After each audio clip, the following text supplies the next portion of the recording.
salue au nom de Yeshua. Ce matin, je reviens avec cette vidéo-là pour le thème la vraie foi chrétienne. Qu'est-elle? Parce qu'en fait, je me dis, bon, ok, on nous cache l'évangile, beaucoup d'évangiles, maintenant même. Diversité de messages, mais la vraie foi chrétienne, qu'est-elle? On va tenter de répondre à cette question-là. On va tenter de répondre à cette question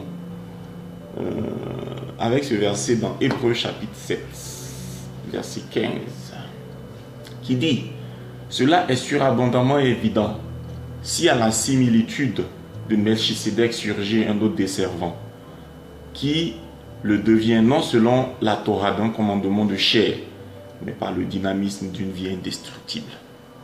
Donc vous voyez, lorsque dans un pays, une loi est en vigueur, c'est qu'elle a précédemment été, elle a été, comment on dit ça là même, elle a été votée par l'Assemblée nationale. Parce que dans les démocraties, il y a 3 pouvoirs. Bon, maintenant, il y en a 4. La séparation des pouvoirs. Le pouvoir exécutif du président de la République, le pouvoir judiciaire de la justice, qui est censé être indépendant de tous les autres pouvoirs, le pouvoir législatif, le pouvoir du peuple, c'est-à-dire le pouvoir où le peuple vote les députés qui siègent à l'Assemblée nationale pour promulguer les lois. Et le pouvoir de l'information, le pouvoir de la télévision, l'information, c'est le 4e pouvoir. Donc en fait, pour qu'une loi puisse entrer en vigueur, il faut qu'elle soit... il faut qu'il y ait une proposition de loi, que ça passe à l'Assemblée nationale, que la loi soit acceptée par les députés qui votent. Et ça s'installe comme une loi. Et désormais, la loi est en vigueur dans le pays. Donc vous voyez, je vais faire le parallèle avec le sacerdoce. Le sacerdoce lévitique est basé sur une loi. Pour que le sacerdoce lévitique puisse entrer en vigueur, pour que le sacerdoce lévitique puisse exister, Yahweh a donné la table de la loi à Moïse. C'est sur cette loi-là qu'est basé le sacerdoce lévitique, sur le développement de cette loi-là. Donc, Moïse est un législateur, celui qui détient la loi, qui tient le sceau, le garde des sceaux. Voilà. Donc, en fait, pour que cette loi-là entre en vigueur, pour que le sacerdoce des Lévis, de Aaron, puisse entrer en vigueur, il faut le soubassement, c'est le fondement, c'est la Torah, c'est la loi. Et pour qu'il y ait une autre loi, il faut que celle-là soit abolie ou abrogée. Donc en droit, lorsque une loi est modifiée, lorsqu'on apporte des amendements, lorsqu'il y a un avenant, un contrat, le contrat initial n'est plus le même. Il change. Parce qu'il y a une nouvelle donne, il y a d'autres choses qui entrent en ligne de compte. Donc ce n'est plus tout à fait la loi précédente. Donc nous allons nous baser sur Hébreux chapitre 7, verset 15 qui dit: cela est surabondamment évident si, à la similitude de Melchisédek, surgit un autre desservant. Ça veut dire si, comme Melchisédek, il arrive un autre desservant, un autre sacrificateur, qui le devient non selon la Torah d'un commandement de chair, mais par le dynamisme d'une vie indestructible.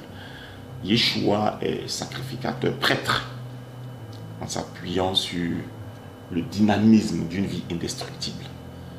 Il est prêtre, mais prêtre à perpétuité. La Torah est le fondement du sacerdoce lévitique qui est passé. Hébreu le dit. Hébreu dit: ceux des fils de Lévi qui ont reçu le sacerdoce ont reçu l'ordre selon la Torah. Voyez bien. Et Yeshua n'est pas prêtre selon la Torah. Parce qu'il est dit que la famille de qui doivent descendre les Lévis est décidée par la Torah. Et Yeshua n'est pas de la tribu de Lévi. Il vient de la tribu de Juda. Voyez bien, on dit tous lion de la tribu de Juda. Non, on ne sait pas ce que ça implique. Ça implique que le sacerdoce a changé. Celui qui descend de la tribu de Juda, il ne peut pas être prêtre, il ne peut pas être Lévi, il ne peut pas est souverain sacrificateur selon l'ordre de Aaron. Yeshua est souverain sacrificateur selon l'ordre de Melchisédek, descendant de la tribu de Juda. Voyez bien que le sacerdoce qui descend de la tribu de Juda, le sacerdoce de Melchisédek, le sacerdoce de Yeshua, a une ascendance sur le sacerdoce charnel et physique. Parce que déjà même David, quand il était poursuivi, il est entré dans le temple et il a mangé les pains de proposition, les pains d'exposition, les pains consacrés qui n'étaient pas permis ni à lui ni à les gens qui le suivaient d'en manger. Il a mangé, il n'a pas été frappé de mort. Voyez bien que ça revêt une signification prophétique pour dire que le sacerdoce qui descend de Juda est un sacerdoce plus valorisant, un sacerdoce supérieur. Donc, voyez bien que le sacerdoce de Yeshua est neuf, un pacte neuf. Il dit, voici les jours viennent à rang de Yahweh Adonai. Je trancherai avec la maison d'Israël et avec la maison de Juda un pacte neuf. Non, selon le pacte que j'ai tranché avec leur père. Le jour où j'ai saisi leurs mains pour les faire sortir de la terre de Misraïm, d'Égypte. Mais puisqu'ils ne sont pas demeurés dans mon pacte, moi aussi je les ai abandonnés, dit Yahweh Adonai. Voici le pacte que je trancherai avec la maison d'Israël après ces jours à rang de Adonai Yahweh, en donnant mes Torahs dans leur intelligence. Je les écrirai sur leur cœur. Je serai à eux pour Elohim et ils seront à moi pour peuple. Donc le nouveau sacerdoce, la nouvelle façon de croire. Dans cette nouvelle façon de croire, la table des Écritures n'est pas sur une pierre, mais c'est notre cœur. C'est le souffle sacré habitant en nous, nous dictant ce que nous devons faire. Vous voyez, ils n'auront plus à enseigner chacun son concitoyen, chacun son frère en disant, pénètre Yahweh Adonai, parce que tous me pénétreront, du plus petit au plus grand d'entre eux, parce que je serai apaisé à l'endroit de leurs injustices. Nous sommes pardonnés. Je ne mémoriserai plus leurs fautes. Quand il dit neuf, il fait devenir vieux le premier. Oh, ce qui devient ancien et vétuste est proche de la disparition. Donc j'interpelle tous ceux qui se cramponnent à la Torah, la loi mosaïque, un peu comme si elle était en vigueur. Il dit neuf. Quand il dit neuf, il fait devenir vieux le premier.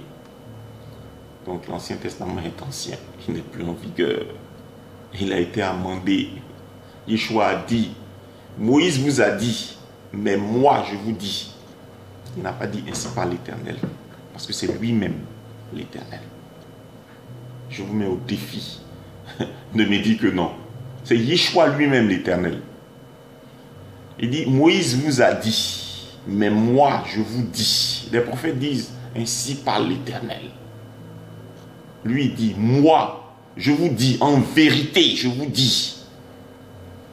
Je vous dis. Donc vous voyez bien que Hébreu montre bien que le sacerdoce lévitique est passé. La preuve, le voile du temple a été déchiré en deux. Le sacrifice perpétuel a été arrêté par un empereur. Titus a assiégé Jérusalem. Il a démoli le temple, il a rasé le temple. Il n'y a plus de temple, plus de sacrifice perpétuel. Le judaïsme, il se vit comment? Il n'y a plus de sacrifice. Comment est-ce que les péchés sont pardonnés? Oui, il y a un problème. Comme il y a un nouveau paradigme, il y a une nouvelle ère initiée par Yeshua Mashiach, les précédents est dépassé. Nous sommes tous témoins. Donc tous ceux qui se cramponnent à tout ce qui est lévitique, fausse route. Voilà, vous vous attachez à un commandement de mort. Mais vous allez mourir. Il n'y a pas de vie. Yeshua a dit aux Juifs, votre maison vous sera laissée déserte. Votre maison sera un repère de lézards et d'araignées. Nous sommes à Yeshua, demeurons à Yeshua.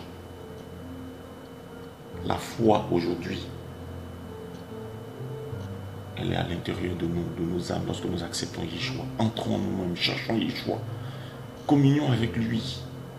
Le Seigneur va nous parler au-dedans de nous. C'est cela la foi. Et vous courez vers une maison de prière ou bien une maison de réunion. Moi, je n'ai rien à vous en dire. C'est votre choix. Mais voilà la foi. C'est Yeshua et vous. Yeshua et vous. Entre dans ta maison. Ferme la porte à double clé.